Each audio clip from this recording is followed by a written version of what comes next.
Why can't you buy Switzerland's exceptional wines abroad? Why does Switzerland grow so many grape varieties? And which ones are the key players that define the country's wine regions?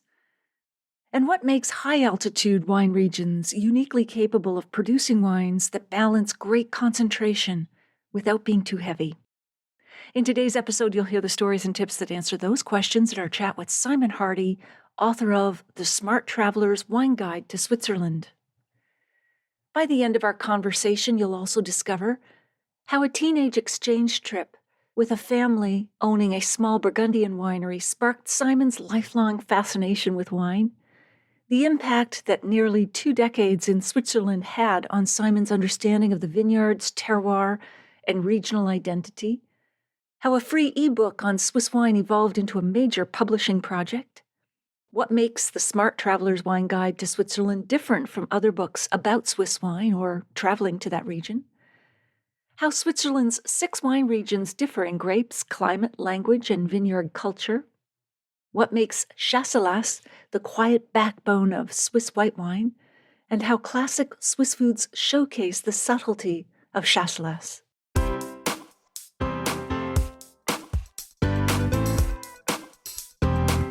Do you have a thirst to learn about wine?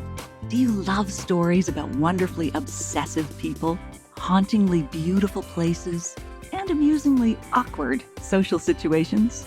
Well, that's the blend here on the Unreserved Wine Talk podcast. I'm your host, Natalie McLean, and each week I share with you unfiltered conversations with celebrities in the wine world, as well as confessions from my own tipsy journey as I write my 3rd book on this subject. I'm so glad you're here. Now pass me that bottle, please, and let's get started.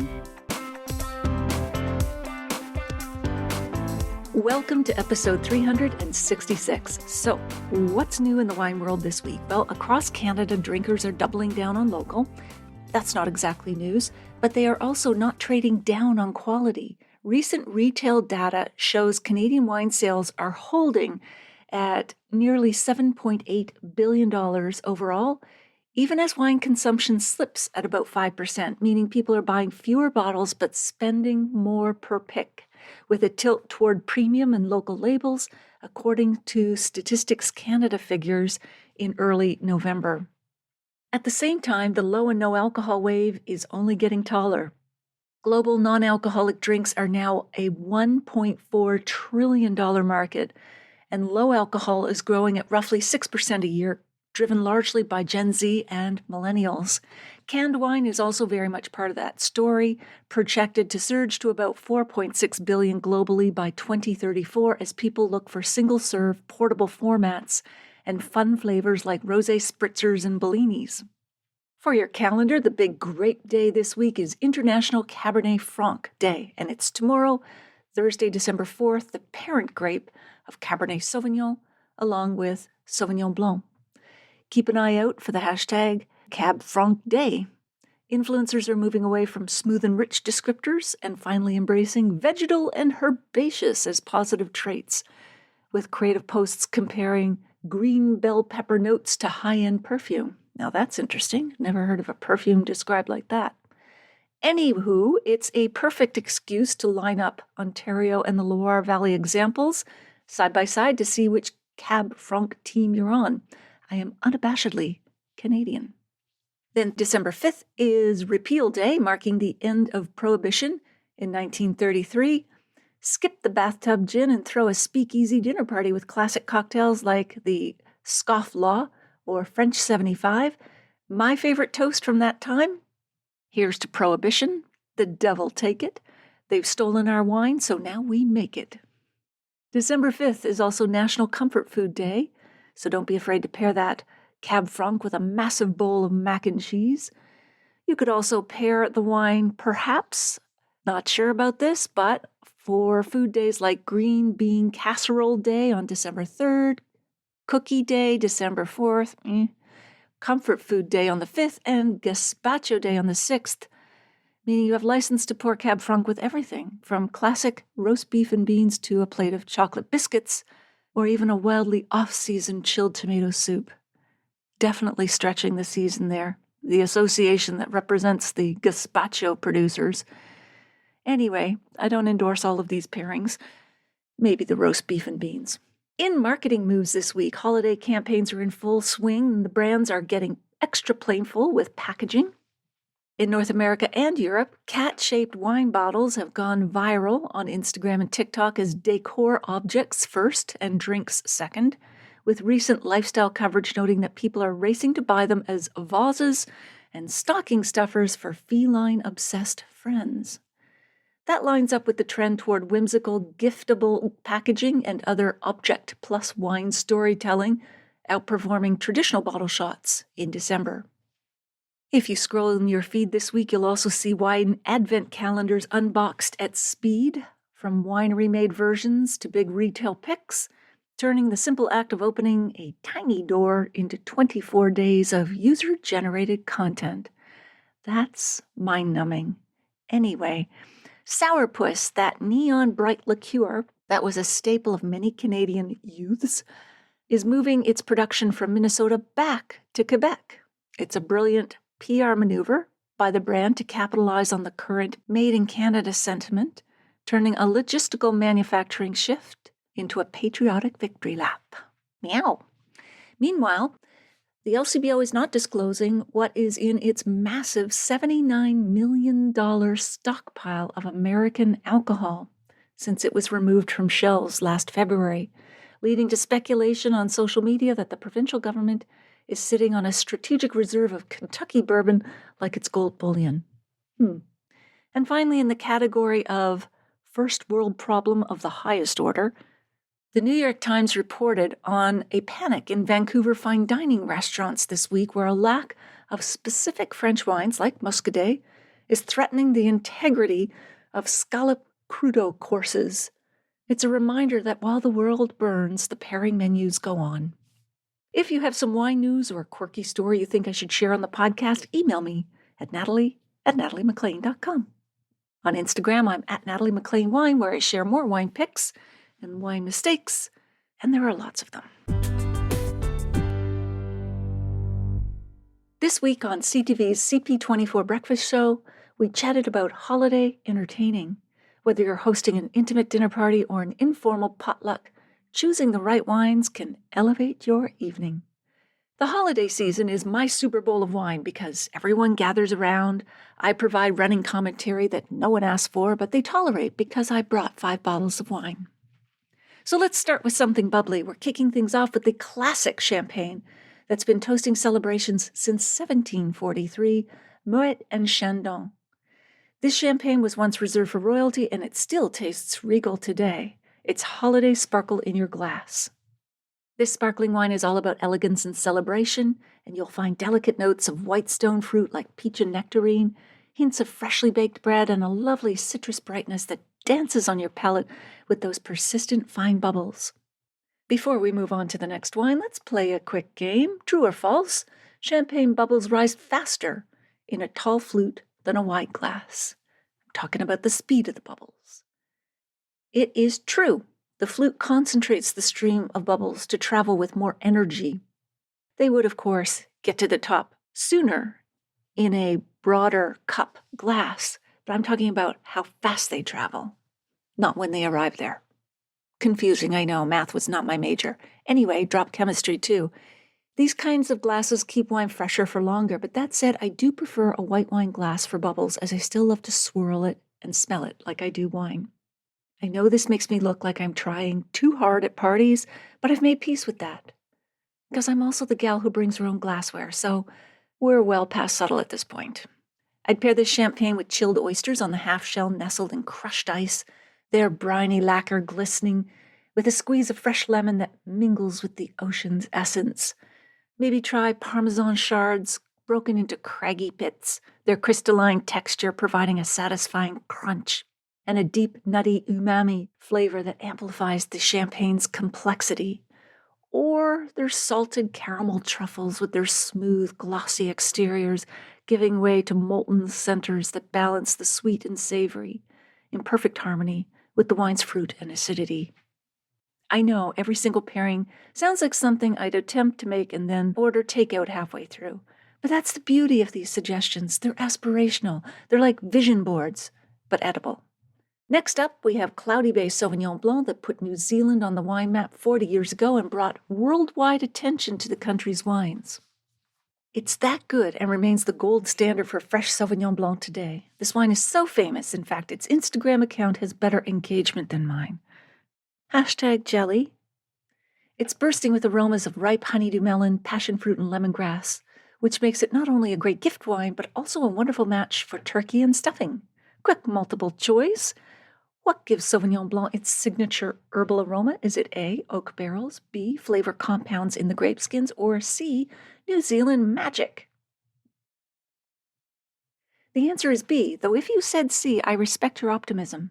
Natural flavor compounds in the grape skins give that variety those fresh herbal notes. And now something for red wine lovers. Let me introduce you to Tomasi Ripasso from Valpolicella, Italy. This wine uses a fascinating technique called ripasso, where the wine is repassed over the dried grape skins. It's like giving the wine a second education, a master's degree, adding richness and complexity. This wine is a beautiful deep ruby color with aromas of black cherry, dried fig, and hints of dark chocolate and espresso. On the palate, it's velvety and smooth with soft tannins and a long warming finish perfect for holiday evenings. Now, true or false, ripasso was originally invented to avoid wasting the leftover grape skins from making Amarone, another robust, terrific Italian wine. It's true. Italians are masters of zero waste in the cellar. They were upcycling before it was cool. And our final wine is a Canadian treasure, Enniskillen Reserve Cabernet Franc from Niagara. Started in 1975, Enniskillen is Canada's first estate winery awarded a license after Prohibition. It put Canadian wine on the world stage when they won the Grand Prix d'Honneur at Vinexpo in 1991 for their ice wine. This Reserve Cab Franc is crafted in small batches with grapes that are hand-selected by the winemaker to create exceptional, elegant, and refined wines. This wine offers beautiful aromatics of red raspberry, violet, plum, and floral notes that complement the rich flavors of spice and black cherry on the finish. It's smooth and approachable. It really shows how we can make such great Cabernet Franc, especially in the cool climate of Niagara. And our final game moment, what is Cabernet Franc best known for contributing to Bordeaux blends? A, color, B, freshness and aromatic lift, C, tannins that are stronger than my willpower at the dessert table. The answer is B. Cab Franc adds brightness and keeps big blends from feeling too heavy. And finally, remember that the perfect bottle is more than a drink. It's a gesture, a memory, and often the start of a great conversation. On upcoming TV shows such as CTV Your Morning, CTV's CP24 Breakfast Show, CHCH Morning Live, and CTV's The Social, we'll be chatting about terrific wines and spirits for holiday celebrations and gift-giving. We're already planning dryish January with low and no alcohol drinks, as well as those low in calories or sugar, plus romantic wines and spirits for Valentine's Day. Please let me know if you'd like to see your brand featured on these TV segments or future ones, or if you would like to advertise with us through our podcast, newsletter, website, social media, or mobile apps. If you represent a winery, distillery, brewery, or an agency or regional council representing wine, spirits, cocktails, cheese, or other food brands, please email me at natalie@nataliemaclean.com. Back to today's episode, 2 of you will win a copy of Simon Hardy's Smart Traveler's Wine Guide to Switzerland. I still have 2 copies of Cha McCoy's Pairings for the People and of Elva Ramirez's terrific book, Sparkling with Ideas for Sparkling Cocktails, great timing for the holidays. If you'd like to win a copy of any of these books, please email me and let me know you'd like to win. It doesn't matter where you live. I'll choose 6 winners randomly from those who contact me at natalie@nataliemaclean.com. Keep them for yourself or give them as gifts. In other bookish news, if you're reading the paperback or ebook or listening to the audiobook of my memoir, Wine Witch on Fire, Rising from the Ashes of Divorce, Defamation and Drinking Too Much, a national bestseller and one of Amazon's best books of the year, I'd love to hear from you at natalie@nataliemaclean.com. I'll put a link in the show notes to all retailers worldwide at nataliemaclean.com/366. Okay, on with the show.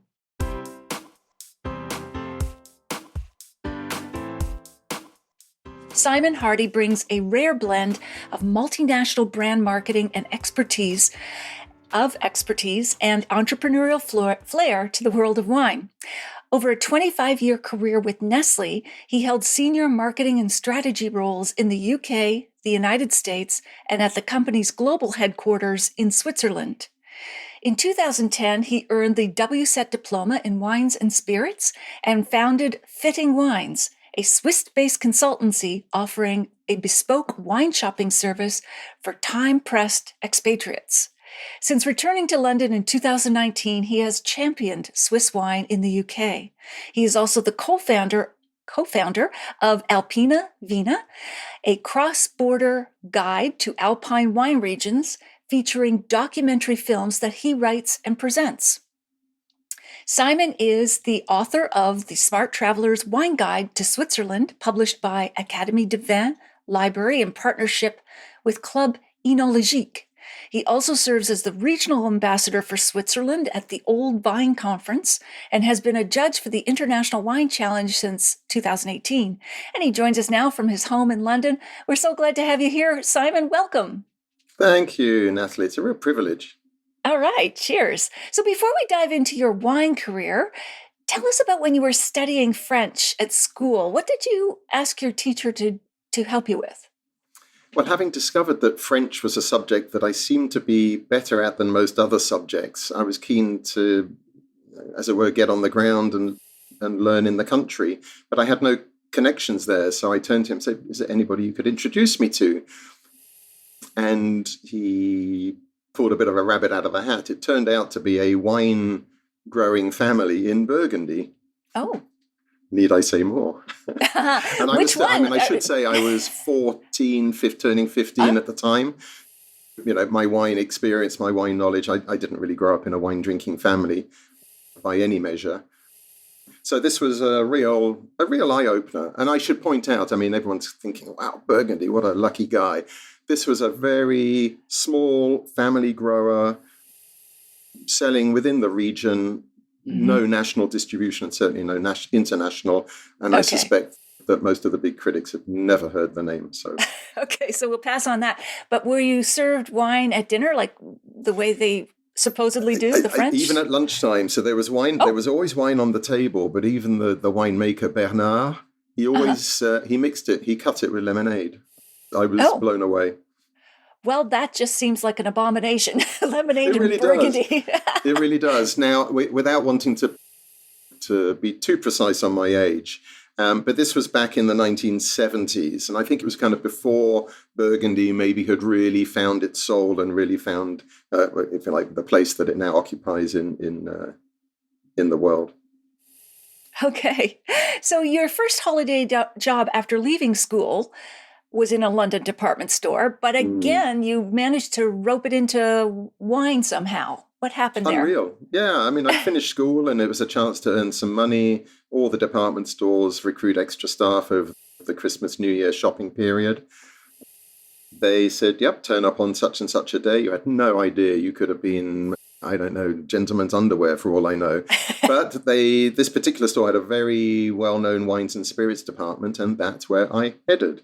There must have been 7 or 8 other staff in the department. It was a very, very busy department. And that's how I really got exposed to many, many, many more things that I ever knew in the world of wine. Oh, that's great. It just seems like destiny was steering you constantly toward wine. And now your final posting with Nestlé was at the head office in the Lake Geneva region of Switzerland, gorgeous. And your daily commute, what did you pass by as you drove? So the motorway cut through the vineyards of Lavaux, which are the steep sloping vineyards that run down to the shores of Lake Geneva. And, I wouldn't say that it was getting me thirsty because I was kind of focused on the day job, but it's pretty unbeatable. I mean, you cannot wish for, quite apart from the spectacular view over the lake and the Alps in the distance, but to be surrounded by these just amazing vineyards clinging to these astonishingly steep slopes is quite unique, I'd say, for a commute. That sounds beautiful. What drew you to the story in the first place? this book had an earlier iteration. Tell us about that. So you mentioned my business in Switzerland, fitting wines, and while I was selecting wines of the world for my clients, whatever suited their particular taste profile, which is how I approached each individual client, they were not necessarily looking for the wines of Switzerland, but I was quite ready to not just recommend, but actually select some of the local wines in these bundles of wines that I would pull together. And to be able to do that with a degree of confidence and for the reputation of my business, I wanted to make sure that I was making good selections. So I was kind of on a bit of an accelerated, steep learning curve to actually understand better the wines of Switzerland, and also to kind of anchor that knowledge and to help people dip in their own at their own pace and in their own time. I wrote a rather simple, I think, 30-page ebook for free. I mean, I think you may still find it on my website. I'm not sure, I've updated my website recently, but it was on my website for about 10 years. Anybody could access it. Very straightforward. But one person that did track it down or find it on my website was, in fact, one of the editors at Académie du Vin Library. And the rest is history. The rest is history, indeed. So tell us how The Smart Traveler's Wine Guide to Switzerland is unlike other books about Swiss wine. First of all, I should say it's part of a series there's 6 titles now. There's the first 2 were Bordeaux Rioja, there's Napa Valley Tuscany, and Switzerland came out with Rhone Valley this year. And they all follow a similar structure. But as you might have already gleaned from those titles, they cover regions. So one of the things that I was helping the publisher to understand from the very get-go is this is not a region, this is a country. It might be small and it might be no bigger than, it's about the vineyards are equivalent in size to the region of Alsace in France. But nevertheless, there are still big differences once you get into the different areas of Switzerland. That was one message to get across. And when you say compared with other books on Switzerland, or particularly Swiss wine, I'm trying to count here. I think I've got them all. I think there may be 3 or 4. I mean, in the English language, there's only one and a half, actually 2, to be fair, 2 that are still in print. But Okay. I would happily recommend. But one is kind of very anecdotal, written by a fabulous journalist. And the other, sadly, is written by somebody who passed away prematurely, which was a very good profile of several of the top producers. It took a very kind of producer-driven approach. But there's very little on Switzerland. So in a way, it was how to bring the message of Switzerland to a wine-curious audience. And I should say the publisher's insight, just to position this book, is even though it's a wine guide, it's actually a travel guide. So they were targeting the travel section of bookstores because their feeling was those that do enjoy wine and like to travel to places where there's a chance to discover and enjoy good wine there was nothing in the travel section to help them. It's true. So the book may end up in the wine section, but primarily it should actually appear in the travel section. As a result, the format of each of the books is very similar. I should say, first of all, it's pocket size. You can see how big it is. I mean, that's there my it is. head. Okay. There it is. And for those who are just listening, we'll put a link to it in the show notes. That's really useful. And it's 200 pages long. So it's pocket size, paperback, 200 pages long. So how do you condense a country into even a small country? Bearing in mind the book is in 2 parts. The first half of the book is kind of what you'd expect in a wine primer: the history, the geography, the regions, the producers, the wines, the grape varieties. Okay? The second half of the book, though, and it's pretty even 50-50 split, the second half of the book is what you'd expect in a travel guide: where to go, where to stay, where to eat, where to buy, where to shop, where to enjoy a glass. So a kind of I don't want to compare with other travel guides, but a classic kind of little 100-word paragraph listings on places that my co-author Mark and I were happy to recommend. Awesome. That's great. What was the most surprising thing that you discovered while researching this book or writing it? Oh, gosh. Or something that might surprise us. Maybe you weren't surprised. Yeah, But... I mean, it reinforces something that I knew. And Switzerland is, okay, it's a small country, but it's when it comes to the wine sector, virtually everything is relatively small scale. So in terms of producers of volumes in excess of 1 million bottles, one hand, possibly one and a half hands.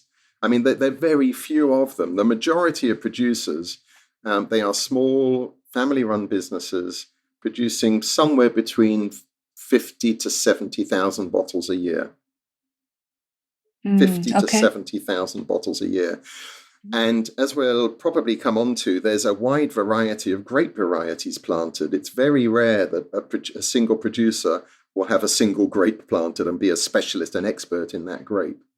Invariably, they would have, I would say, at least 6 to 10 grape varieties planted. Remember, 50 to 70,000 bottles, if not even more, and be very proud of the fact that they have this diversity in their vineyards. But it does mean that each wine, each cuvée, is a relatively small quantity. Right. One of the results of that is, and it's kind of, you'll have people following the show who say, I never even knew Switzerland made wine. I didn't know there were vineyards in Switzerland. And then, of course, the second big aha is, and most of it stays in the country. That's why we don't see much of it. I suspect there's not much in Canada. There's a little bit more in the US. There's a little bit in the UK, but it's always a little bit. It's less than 2%, but it's exported. And the book really brings this home, I hope. Absolutely. So maybe give us sort of a big picture. I mean, it's a little country. How much does it produce overall? Like it's probably less than 1% of the world's wine production, I'm assuming. Like it's yes, tiny, I mean, tiny. If you were to take, the heavy hitters, let's take France, Italy, France, they're kind of plus minus 40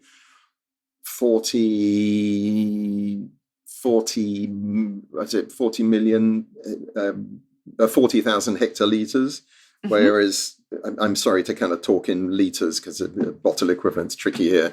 But Switzerland, if France and Italy are either side of 40, Switzerland is 1. So that really puts it on the scale. It's 100 million. Yeah, it's 100 million liters is what they produce on average. 100 million liters is a nice round number. Paint us a picture, a mental map for Europe. Who borders Switzerland? Where is it? I'll answer. I should just put that 100 million litres in context. Switzerland drinks 250 million litres of wine. So they drink almost everything they make and more. This is the catch, yeah. They have to import more than they produce. Think of the national flag of Switzerland. It's the white cross on the red background. Right. It is at the crossroads, at least at the crossroads of Western Europe. So you're surrounded, to the west you have France, to the north you have Germany, to the east you have Austria, and to the south you have Italy. Perfect. That's great. They are all great wine-producing countries. So the geography, the location of Switzerland you would expect it to be a wine-producing country. Why wouldn't it be? Right, absolutely. Okay. The book is co-authored with Mark Checkley. Yes. How did you divide the work between the two of you? Were you mostly wine and he was travel, or how did you manage? Yeah, pretty much. I was living in Switzerland for the best part of 16 years. Mark is now, and I should say Mark is a Kiwi. He's from New Zealand. So imagine that it's taken a Kiwi and a Brit to write a book on Switzerland wine and travel. But Mark has been living in Switzerland now for, I think, 7, nudging 8 years. And we met very early on when he arrived. He's a kind of a journalist, a food and wine communicator by background, and he was kind of keen just to start meeting some English-speaking, wine experts or wine specialists in Switzerland. There's not many of us, at least not native English, as obviously English is comfortably spoken by so many people in Switzerland. But when I put the idea to him, I said, "Look, Mark, here's the concept of the book. I don't think I can write this on my own." Not just because I'm now living outside Switzerland. I've been away from Switzerland for a bit over 5 years. But you're on the ground, and I know that he does a lot of wine tours in one particular region around Lake Geneva. but he has good contacts, good connections, particularly within the tourism sector. And I just figured, look, he can fill in the blanks. And as we got into it more and more, I realized how many blanks there were on my side that I really needed his help to fill. So largely, if I wrote the majority of the front end of the book about everything to do with wine, to be fair to Mark, he wrote largely the bulk of the second half of the book, which was everything about where to go, where to stay, where to eat, and so on. Okay, great. Now, in the foreword, Dr. Jose Villamos? Villamo. Okay. Who is Swiss, in fact. Yeah. Sounds it. I often say, I'm quoting him, the good doctor. I often say that Swiss wine does not exist, not because it isn't real, but because it's so diverse and defies easy definition, which you were getting at with how small the production is and how diverse it is. Can you give some concrete examples of how dramatically different the wines are from valley to valley within Switzerland?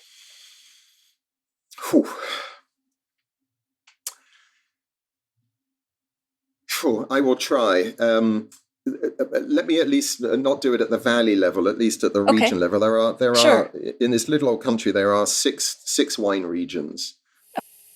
The largest, ironically, is called Valais, which does sound like valley. And if you're there, you look to your right and there's one steep side of mountain. And if you look to your left, there's one steep side of mountain. So you're sitting in this, it's actually the Rhone River Valley basin that flows into, or not basin, the Rhone River Valley that flows into Lake Geneva. Okay. This is the largest region of the wine regions. It accounts for about a third of Swiss wine production. The next largest is around Lake Geneva, which is Canton Vaud, spelled V-A-U-D. And together they account for, around 60% of Swiss wine production. So a lot of the Swiss story is there, particularly because in Valais you have a lot of native indigenous varieties that pretty much you don't find very often outside the Valais region. So that's its particular story. And we'll come on to some of these grapes, I'm sure. Petit Arvin, Cornalin. Probably never heard of them, but don't worry if I get into them. Canton Vaud is much more about the Chasselas grape variety. It's the one region where white wine production dominates. All the other regions, they tend to be more red wine producing regions.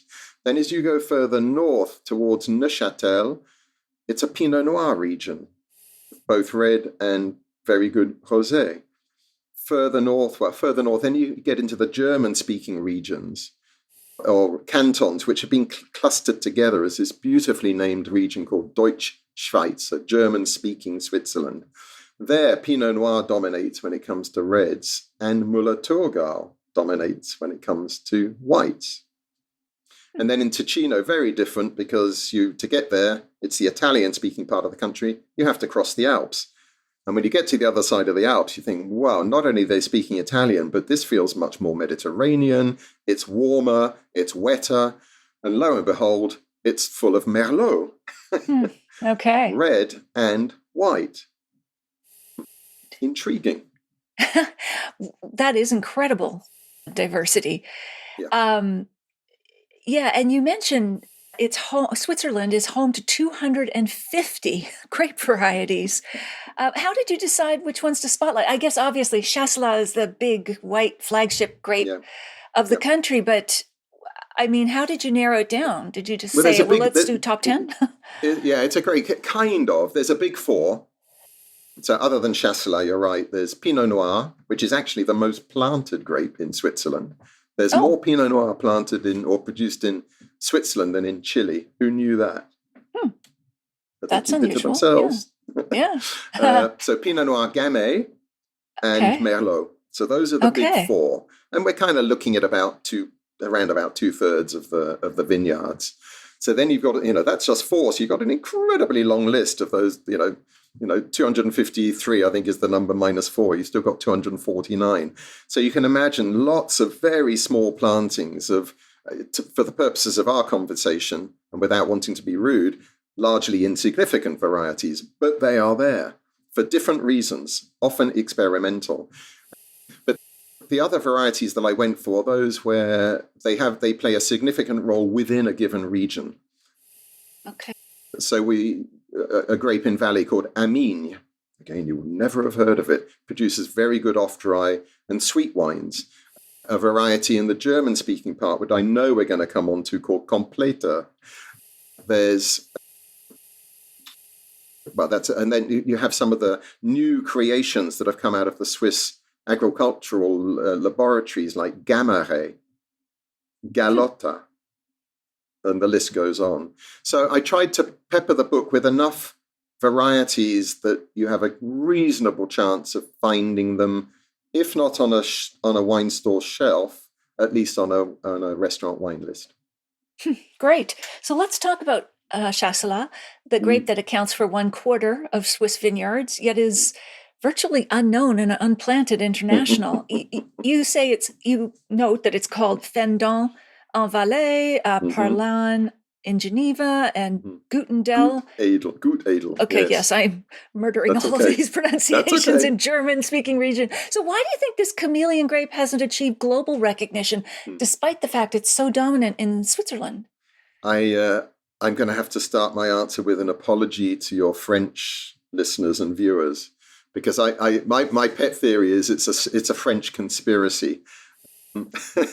Okay, go on. It's kind of and maybe it goes back to the Napoleonic era, but I suspect even further back in history, it's like they didn't allow the wine to be easily exported from Switzerland. I think there's one region in France, Puy-sur-Loire, which is an appellation in its own right, where Chasselas is a permitted variety. It's the only one.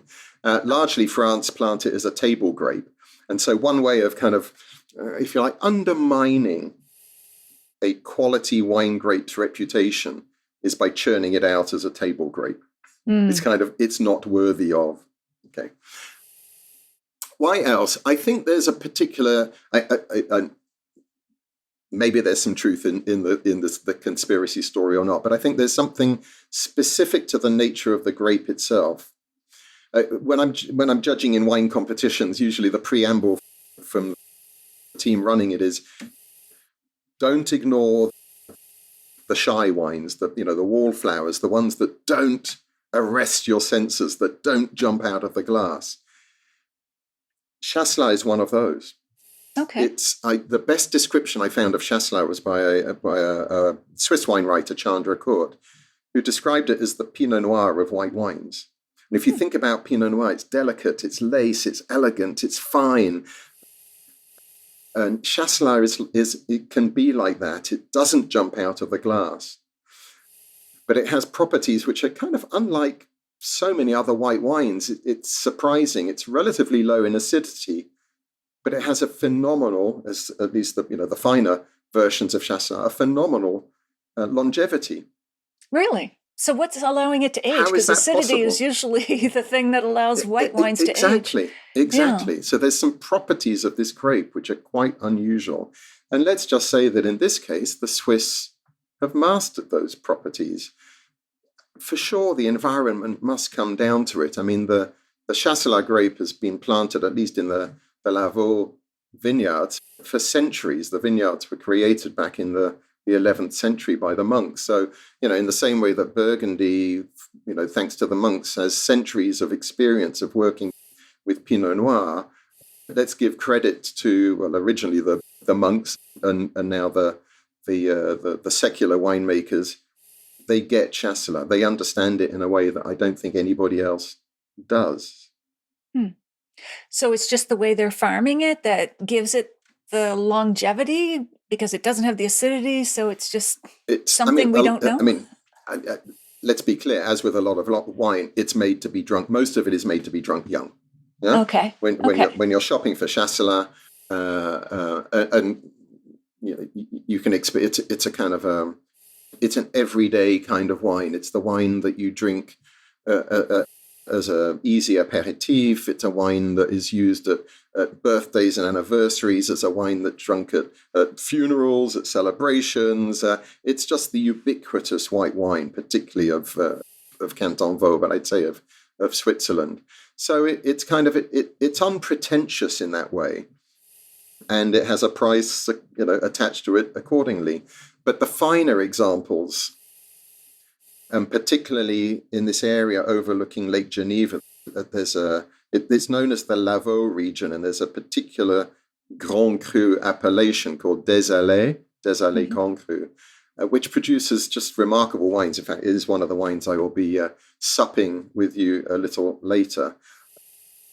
Désolé, I'm sorry I'm a Grand Cru.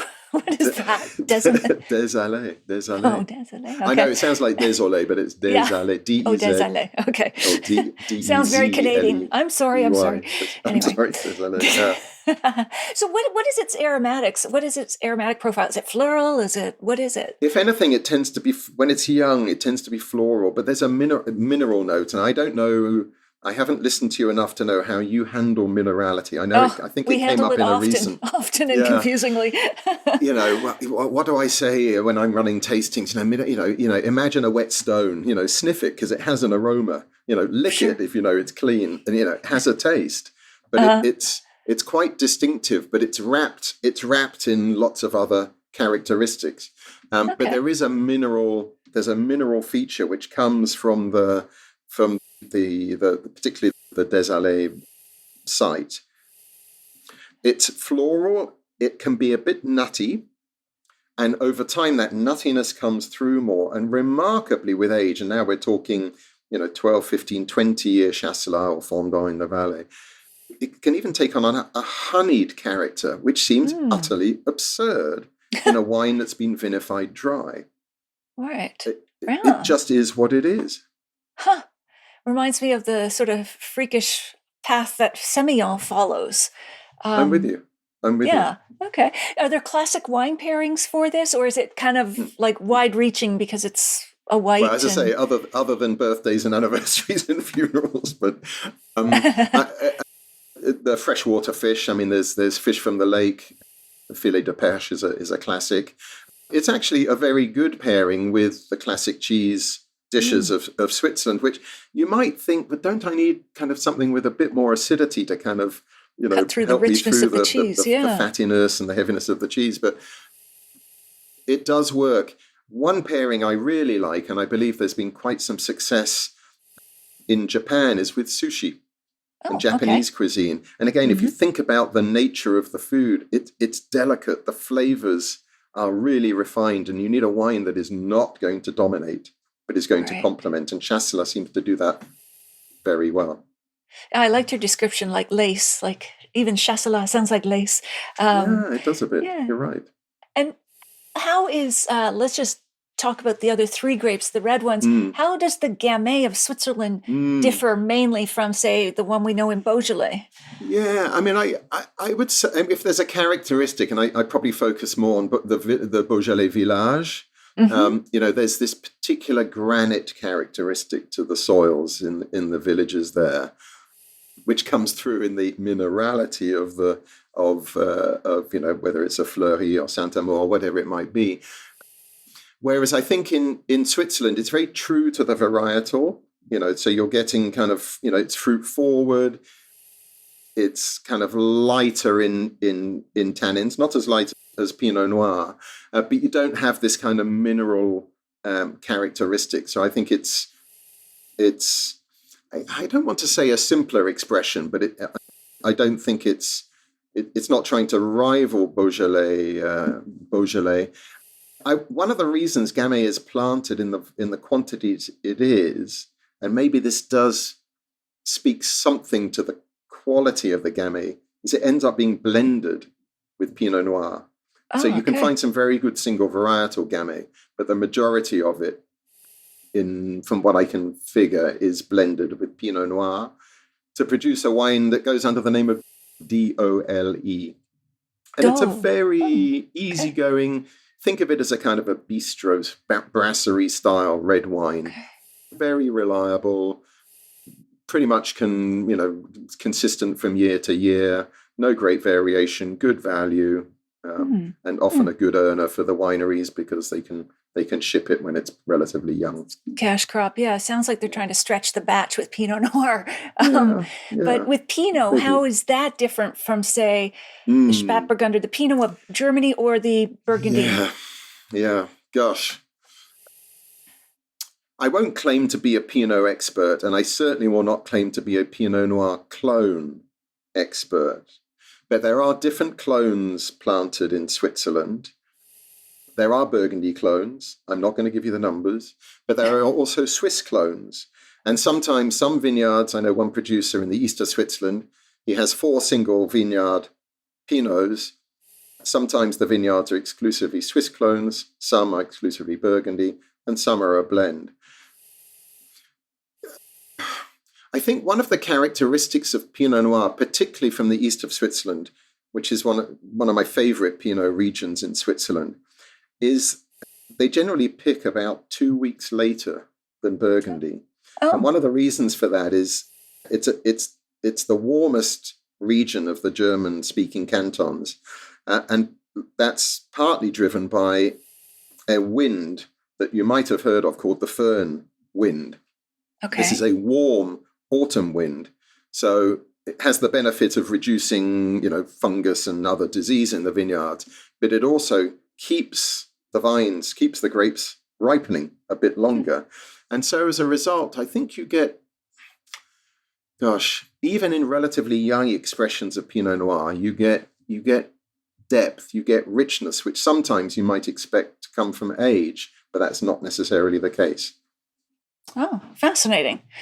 Is Switzerland... I would say Pinot Noir from Neuchâtel, if you skip over the Jura Mountains, you end up in first the Jura and then in Burgundy. So they're probably closer in style to what you'd expect from Burgundy. Okay. And on average, though, Switzerland would be colder climate-wise than Burgundy? Yeah.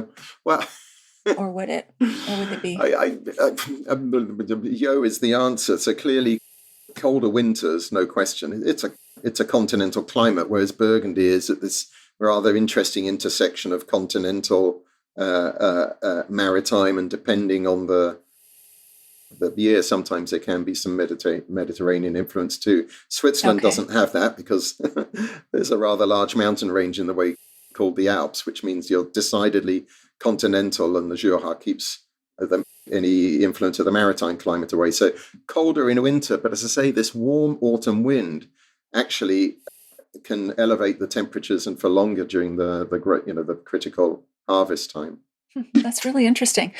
So we've mentioned the Alps. You write about the vineyards in, why don't you say it, Visper-Timmerinen? Oh, Visper-Terminen. Yeah, So there's a Europe's village called highest... Visp, and Terminen is like end of the line up in the mountains. So yeah, okay. Visper-Terminen, yeah. Europe's highest vineyard at 1,150 meters or 3,770 feet, where phylloxera couldn't survive. What does wine from this extremely high altitude on ungrafted vines taste like, and how would it differ from either wines at lower elevations or other mountainous wines? I mean, what's going on there that makes the wine taste unique?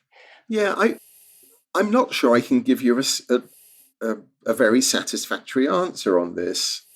I mean, I've done a little bit of homework in the past on grafted, ungrafted, and for my wine diploma, I had to know just a little bit about the phylloxera crisis. I do believe that part of what the grape grower pays attention to when they're grafting is the rootstock that they use. And that can have an influence on the finished wine from grafted vines. But the ungrafted, I think it's more just, I'm not too sure that there's really a perceptible difference in the glass. I think it is more just this sensation that this is the way nature intended the vine to be. There has been no intervention in terms of its as a plant. So when you say sensation, do you mean just that you're reveling in that, or is there an actual textural mouthfeel or something that you're getting? No, because I think it's I think it's more. I can't explain the science of it. That's not my strength. But whenever I have tasted ungrafted, I've even had some from the other side of the Alps in the Aosta Valley of Italy. I wasn't thinking, oh wow, this is so different than what I'd expected. It was just that satisfaction, that psychological pleasure of yeah, this is untouched by man, as it were, in terms of the root and the plant. That would be something to try. The high altitude. Now, what I've heard from like high plantings in, say, Mendoza, Argentina, is that the sun is really intense. So there's a lot of ripening of the grape skins. They've got the big diurnal high-low temperature fluctuation between day and night. So it tends to create wines of great concentration, but they're not heavy. Is that going on here as well? Absolutely, yes. I didn't do a word count in the book in the end, but I think that the terminology alpine freshness probably gets repeated a few times. So I like that. Absolutely, this diurnal variation is absolutely critical. So you get more than adequate sunlight and sun hours during the day in summer for full ripening, not an issue. But you get these plunging temperatures at night, which helps to retain the acid or maintain the acidity levels. So you get the perfect combination of just fresh acidity and phenomenal ripeness, and put the two together. That is probably, if there's any kind of calling card. And it's not just Swiss wine. You mentioned Alpina Vina, this kind of transnational guide that I work on with another colleague. It's the same story in Valtellina, in Aosta Valley, in Italy, in Alto Adige, in Savoie. The effect of being in these mountainous areas where you can plant at altitude, but where you have this big drop off in temperature at nighttime. Yeah, someone once compared it to like the vines it's like they're getting an intense workout during the day, and like humans, all the muscles would break down, and then at night you get the muscle repair and whatever. So that what ends up being is a very strong sort of complex. I'm not talking about heavy full-bodied wines, but just it's like breakdown and repair, and it's more complex for that cycle going on between the high and low temperatures. Yeah, I do that too. Yeah.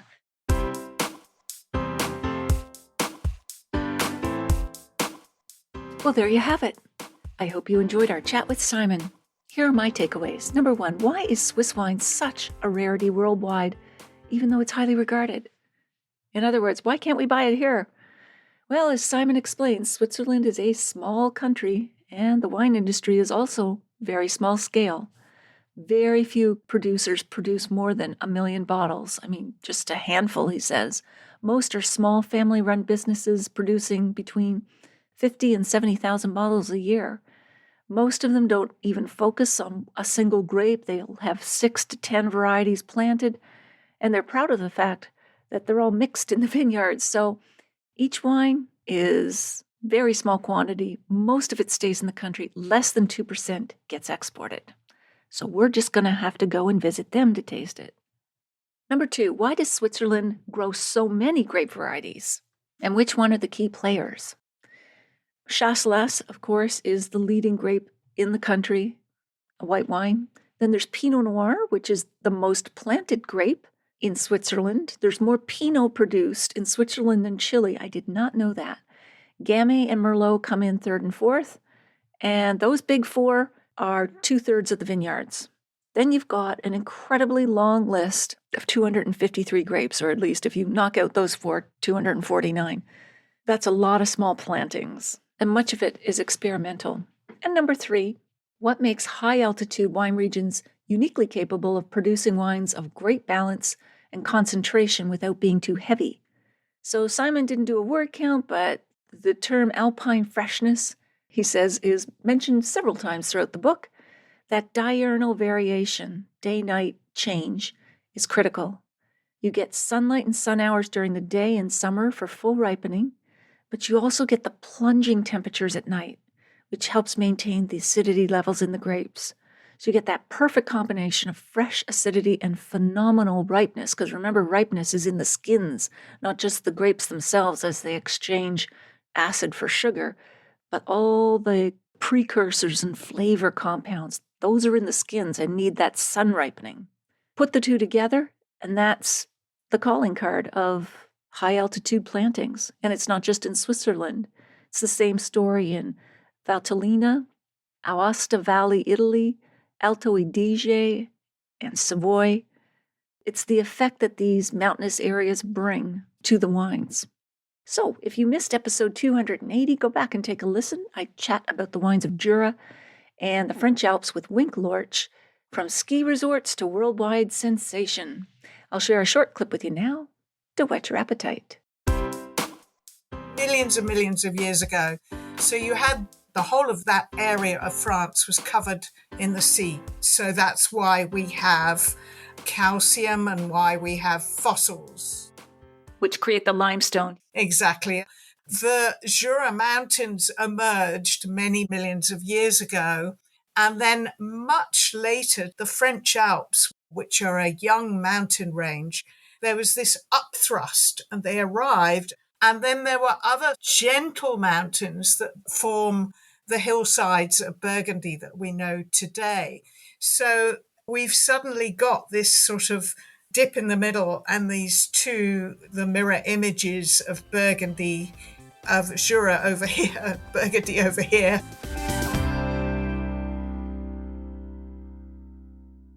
You won't want to miss next week when we continue our chat with Simon. If you liked this episode or learned even one thing from it, please email or tell a friend about the podcast this week, especially someone you know who'd be interested in learning more about the wines of Switzerland or planning a trip to the country. It's easy to find the Unreserved Wine Talk podcast. Just tell them to search for that title or my name, Natalie McLean Wine, on Apple Podcasts, Spotify, their favorite podcast app, or they can listen to the show on my website at nataliemclean.com/podcast. Email me if you have a sip tip question or if you'd like to win one of 6 copies of the books I have to give away. I'd also love to hear your thoughts on this episode or if you are reading or listening to my book. Email me at natalie@nataliemclean.com. In the show notes, you'll also find a link to take a free online food and wine pairing class with me called the 5 Food and Wine Pairing Mistakes That Can Ruin Your Dinner and How to Fix Them Forever at nataliemclean.com/class. And that's all in the show notes at nataliemclean.com/366. Thank you for taking the time to join me here. I hope something great is in your glass this week. Perhaps a Swiss wine that pairs well with planning your trip to the country.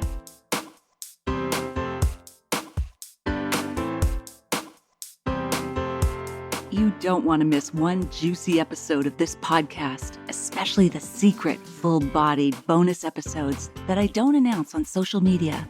So subscribe for free now at nataliemclean.com/subscribe. Meet me here next week. Cheers.